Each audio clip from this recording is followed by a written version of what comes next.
Okay, we're going to start off with something very easy.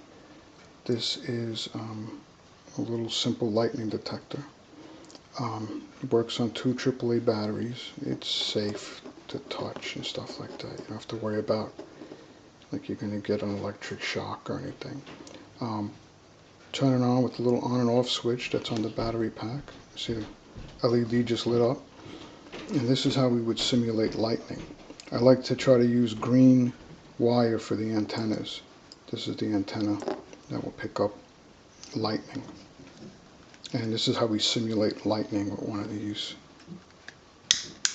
So that's what you'd get, that LED would light up whenever there's lightning within like 50 miles or something like that.